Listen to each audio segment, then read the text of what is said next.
안녕. 날씨가 점점 따뜻해지고 있지? 오늘 영상에서는 새우 리조또, 그리고 새우 리조또를 위한 새우 육수를 내는 방법을 보여줄 거야.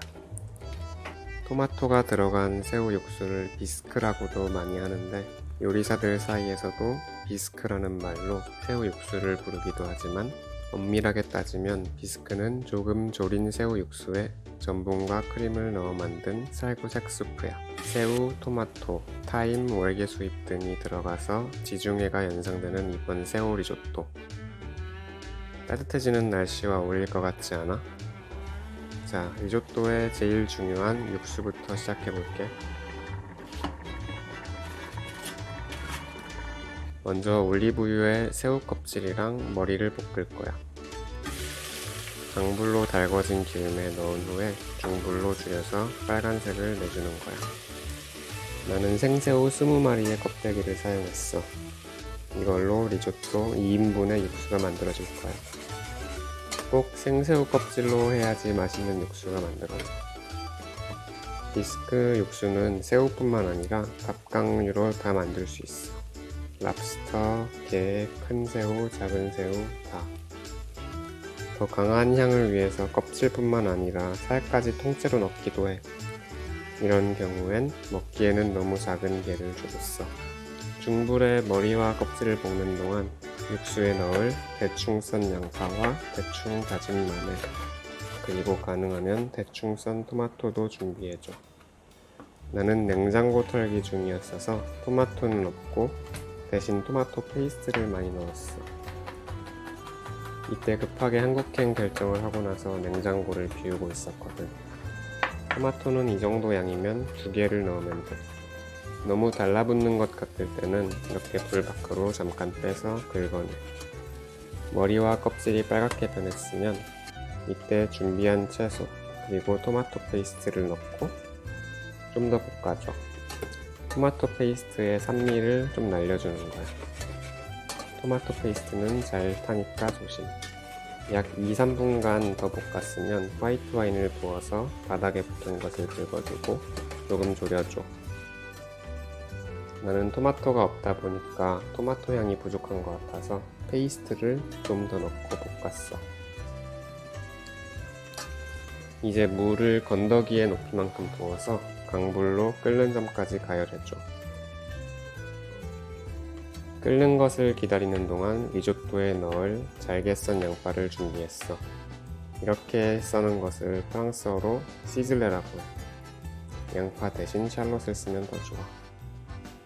시즐레는 다지는 거랑은 다르니까 이렇게 듬성듬성 다지는 동작으로 혹시 남아있을 수 있는 큰 조각만 처리해주면 돼. 육수가 끓어오르면 초반에 올라오는 거품을 잘 걷어줘. 그리고 20분에서 30분 동안 보글보글 살살 끓여줘. 이동안 올라오는 거품은 맛보면 알겠지만 그냥 처음에 넣은 올리브유야. 이건 귀찮으면 안 걷어내도 문제없어. 고추도 냉장고에 있어서 반은 넣어주고 반은 마무리용으로 송송 썰어놨어. 비스크에는 파프리카, 피망, 고추 같은 고추 친척 열매들이 잘 어울려. 20-30분 끓인 후에는 가능하면 15분 정도 뚜껑을 덮고 뜸을 들여줘. 그리고 나서 이제 체에 거르는데 거르면서 건더기를 꾹꾹 눌러서 짜줘야 해. 나처럼 체가 작으면 여러 번에 걸쳐서 해줘.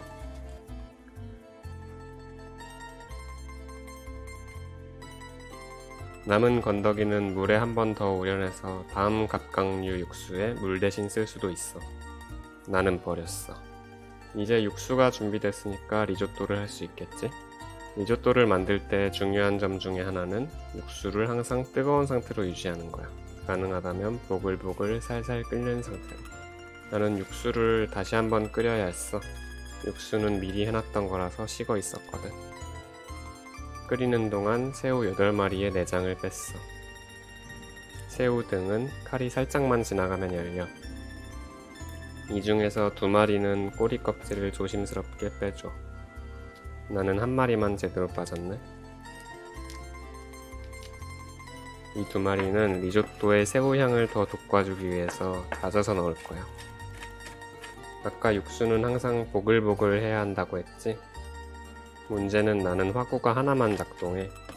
그래서 뚜껑을 덮고 최대한 바싹 붙여놨어. 리조또는 맞는 크기의 냄비에 잘게 썬 양파를 먼저 볶아. 나는 좋은 버터 사뒀던 거를 최대한 빨리 쓰려고 버터로 볶았지만 보통은 올리브유로 볶고 요리에 맞는 다른 기름에 볶아도 돼. 예를 들면 거위기름이나 닭기름. 양파는 특유의 시큼한 맛이 다 없어질 때까지 볶아. 색깔은 나지 않게 하는 게 좋아. 꼭 맛을 보고 확인해줘. 양파 특유의 향이 사라지고 달콤한 맛만 남았는지. 내가 쓴 쌀은 아르보리오 쌀이야. 리조또는 이런 리조또 전용 쌀로 해줘야지 크림 없이 크리미하게 잘 나와. 리조또 쌀은 나중에 크게 팽창하니까 1인분에 한 컵 정도만 넣어줘. 쌀에 전분이 많이 필요하니까 절대 씻지 말고 마른 상태로 볶기 시작해. 쌀이 어느 정도 뜨거워졌으면 화이트 와인을 넣어줘. 항상 그렇듯이 조금 졸여서 신맛을 날려준 후에 육수를 넣어줘. 양은 쌀이 잠기고 조금 남을 정도로. 육수 간을 안 했으면 지금 살짝만 해줘. 육수가 쌀 안에 농축될 거기 때문에 살짝만 해야 돼. 육수는 여러 번에 걸쳐서 추가하는 방식으로 하는데 초반에는 조금 넉넉하게 넣어줘도 되지만 후반으로 갈수록 조금씩 조심해서 넣어줘야 돼. 아까 말한 것처럼 육수 냄비를 리조또 냄비에 바짝 붙여서 최대한 따뜻하게 유지했어. 육수 양이 너무 딱 맞으면 밑부분이 온도가 낮아서 잘 안 익으니까 그래도 이 정도는 잠겨 있도록 유지해줘. 중간에 매콤하면 좋을 것 같다는 생각에 고춧가루 2티스푼을 넣어줬어. 지금 보면 육수의 맛이 쌀 안에 농축되고 있지? 바로 이게 리조또가 맛있는 이유야. 그리고 바로 이게 리조또의 육수가 중요한 이유야. 리조또가 크림 없이 크리미한 건 이렇게 쌀에서 전분이 빠져나와서 그래. 그래서 쌀이 깨지지 않을 정도로 많이 저어주면 좋아. 쌀이 익었는지 조금씩 맛보면서 확인해. 나는 알덴테와 완숙 사이인 프렌치 알덴테가 좋더라. 맛있다. 먹어보면서 익은 정도가 입맛에 맞는지 확인하고 멈추면 돼. 참, 혹시 만들다가 육수가 다 떨어지면 그때부터는 아주 옅은 소금물로 하면 돼. 마찬가지로 뜨거운 상태로 써야 하고, 물론 되도록이면 육수가 부족하지 않은 게 좋겠지. 쌀이 원하는 만큼 익고 간도 맞췄고 농도도 크리미하게 맞았으면 이때 다진 새우와 버터를 넣고 뜸들여줘. 쌀을 뜸들이는 동안은 고명용 새우랑 고추를 볶아주면 돼. 이때도 얼른 써야 하는 애쉬레 가염 버터에 새우를 볶았는데 나는 부드러운 느낌을 원해서 중불에 볶았어. 새우 특유의 향이 강조되게 하려면 강불에 색깔 내서 볶으면 돼. 또 나는 신선도가 낮은 새우를 썼기 때문에 속까지 완벽하게 익히려고 이렇게 찌는 방식도 같이 사용했어. 진짜 신선한 새우를 반숙으로 익혀서 먹으면 진짜 맛있을 것 같아. 이렇게 물로 쪄준 다음에는 다시 물을 증발시켜서 맛을 응축시켜줬어. 플레이팅은 이렇게 툭툭 쳐서 펼쳐주고 밑바닥을 텅텅 쳐서 수평까지 맞출 수도 있어.